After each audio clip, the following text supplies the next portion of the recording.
Halo semuanya, di video kali ini saya akan menjelaskan tentang perbedaan dropship versus reseller. Mana yang lebih bagus? Simak selanjutnya. Halo guys, jadi di sini ada uang 10 juta rupiah dan 10 buku jago jualan di Instagram. Nah, saya pengen bagi-bagi 10 juta rupiah dan 10 buku Instagram ini untuk 10 pemenang dengan syarat pertama, follow akun Instagram saya di sini. Kedua, harus subscribe channel YouTube Rico Huang. Ketiga, menonton 10 video saya setiap hari dari tanggal 10 sampai 20 Juni 2020. Saya akan mengupload satu hari satu. Dan keempat, silahkan komen di 10 video sebanyak-banyaknya dengan format akun Instagram Anda dan alasan kenapa Anda harus mendapatkan hadiah uang tunai dan satu buku jago jualan di Instagram ini sebanyak-banyaknya. Pemenangnya akan saya umumkan setiap hari mulai tanggal 11 di YouTube story saya setiap jam 4 sore. Dari tanggal 11 sampai tanggal 21. Jadi yang menonton video tanggal 10 akan diumumkan secara acak pada tanggal 11 di YouTube story.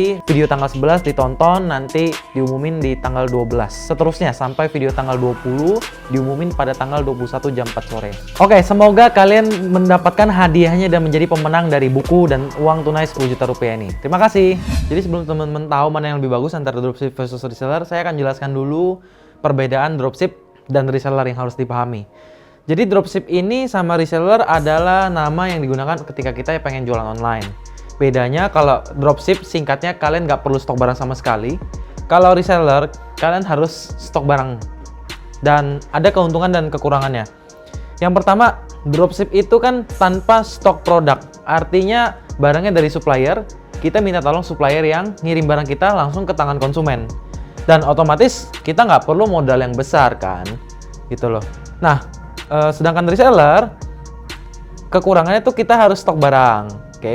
Yang kedua, tentu ketika stok barang ya kita harus modal.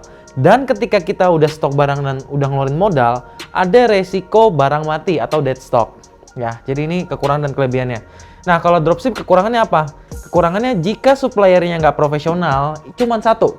Jadi kalau suppliernya nggak profesional sama sekali, udah, lu habis deh jadi dropshipper. Tapi kalau supplier lu profesional, semua masalah dan kendala itu bisa teratasi. Pertama, kalau supplier nggak profesional, ya stok online-nya nggak jelas. Jadi kalian kalau mau order nanya dulu barangnya ada nggak, terus dia bilang ada atau nggak ada. Padahal uang konsumen udah masuk dan kalian udah mendapatkan keuntungan. Kan otomatis kalau barang nggak ada ya kalian ngomong ke konsumen dong bahwa barangnya sorry nggak ada, di cancel. Konsumen kalian marah padahal udah transfer dan cuma ngerepotin dia doang. Jadi nama buruk kalian kan. Nah di sini stoknya nggak jelas. Yang kedua, ada beberapa kali kendala di mana proses pengirimannya nggak jelas dari supplier.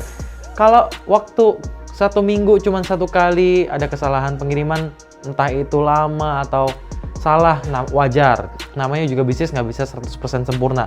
Toh nanti kalian ketika jadi reseller juga pasti mengalami ketika orderan lagi banyak, ada keterlambatan dan lain sebagainya. Ya, tapi kalau setiap hari pengirimannya nggak jelas, ini yang harus dihindari. Dan ini nggak enaknya jadi seorang dropshipper.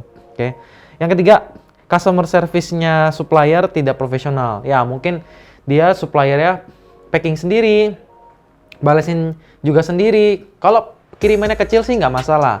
Tapi kalau kirimannya banyak, biasanya supplier nggak terlalu memikirkan kualitas. Jadi customer service-nya nggak fast respon lah, nggak cepat balesinnya.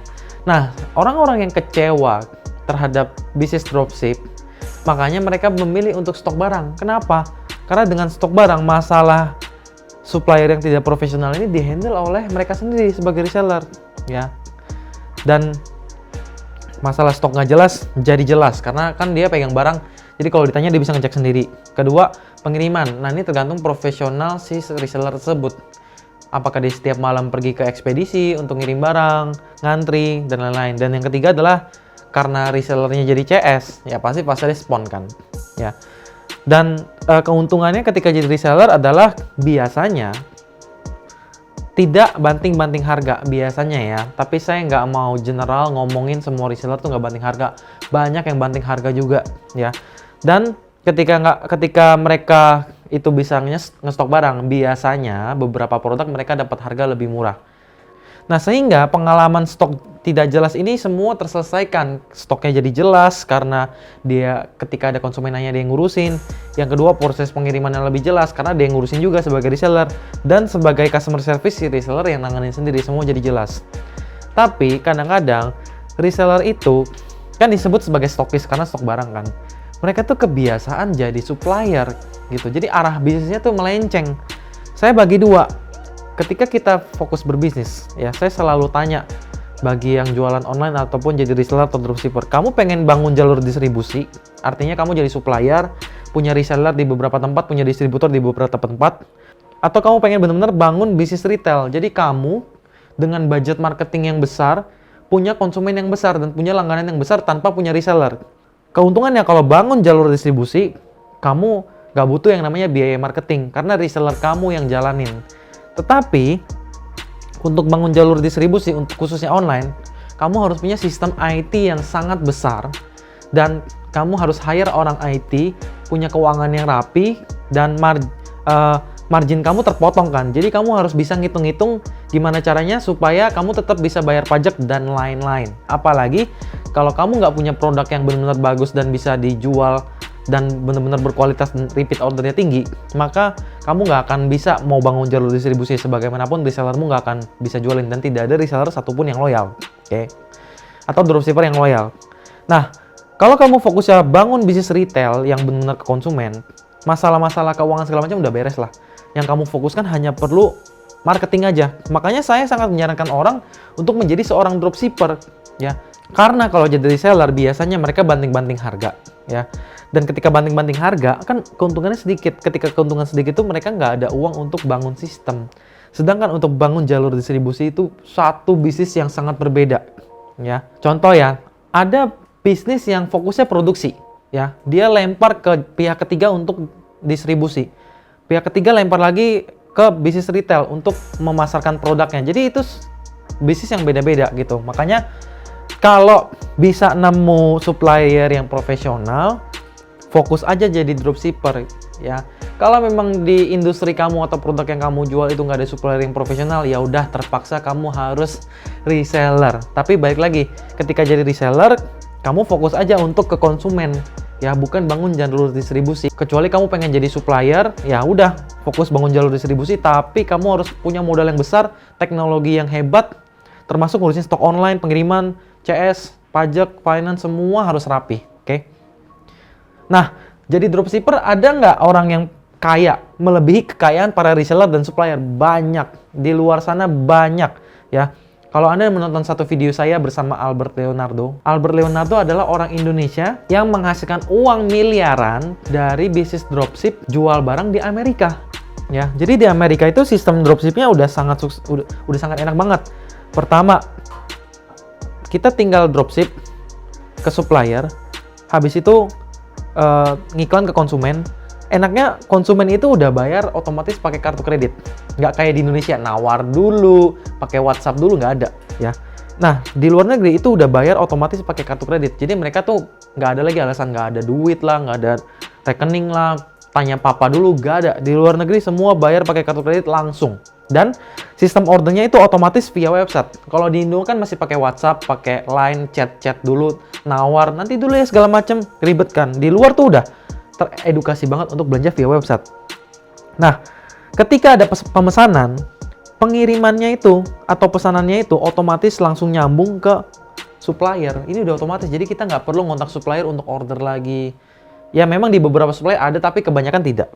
Dan yang terakhir adalah dropshipper tinggal fokus ngiklan aja. Makanya si Albert Leonardo bisa mendapatkan income miliaran. Nah, syaratnya apa sih kalau kita ingin milih dropship dan seperti apa supaya mendapatkan keuntungan yang tinggi? Pertama, jual produk yang tidak saing-saingan harga. Yang kedua, cari produk yang marginnya besar. Yang ketiga, cari supplier yang berkualitas. Nah, saya merekomendasikan satu supplier yang bernama dropshipaja.com. Pertama, supplier ini punya stok online. Yang kedua, produknya tidak banting-bantingan harga. Karena produk yang dijual adalah produk custom. Produk custom contohnya seperti ini. Ini casing HP polos. Juga ada kaos polos, topi polos, dan lain-lain. Tapi ketika produk ini punya fasilitas untuk bisa didesain seperti ini, maka marketnya jadi luas banget. Jadi kita bisa mengincar orang-orang yang punya profesi sebagai dokter. Kita bikinin desainnya.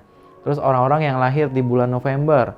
Ternyata di bulan November itu bintangnya Scorpio. Ya udah, kita bisa pasarin desain Scorpio untuk orang-orang yang lahir di bulan November misalkan. Terus juga kita bisa tembak ke orang-orang yang punya hobi atau minat tertentu sehingga orang membeli desain dari produk tersebut. Di sisi lain produknya juga harus berkualitas ya. Makanya kenapa kalau jualan produk yang ada di marketplace itu banding-bandingan harga ya, karena orang bisa membandingkan. Tapi kalau jual produk custom nggak bisa. Anda bisa jual mahal ketika desain yang dibuat bagus, dan desain yang dibuat itu bisa dibikin oleh seorang desainer atau katalog produk. Dan katalog produk itu disediakan oleh supplier ini ya.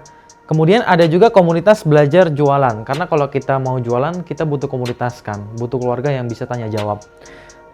Ini yang tadi saya bilang, disediakan katalog produk untuk jualan. Berikutnya dapat website gratis untuk jualan online, karena kita jualan juga butuh website. Dan berikutnya ada kelas gratis selama 1 tahun. Pendaftaran dropship.com akan dibuka pada tanggal 20 Juni 2020 dari harga 300.000 menjadi 99.000. Dan Anda akan mendapatkan semua bonus ini ketika mendaftar. Caranya adalah silakan waiting list ke dropshipaja.com. Nah, untuk waiting list Anda bisa langsung klik link yang ada di sini, saya taruh di sini, atau ada di deskripsi, atau bisa langsung ke dropshipaja.com. Oke? Nanti ketika sudah waiting list, Anda akan dikirimi materi-materi gratis dulu. Dan pada tanggal 20 Juni Anda bisa langsung join ke dalam websitenya langsung, atau informasinya akan dikirimi via email. Promo ini hanya berlaku di bulan Juni saja dan belum tahu kapan lagi akan diadakan promo. Jadi jangan sampai ketinggalan informasi. Oke, itu aja video yang bisa saya share. Jangan lupa untuk like, comment, share, dan subscribe video ini untuk mendapatkan manfaat dari video-video berikutnya. Terima kasih.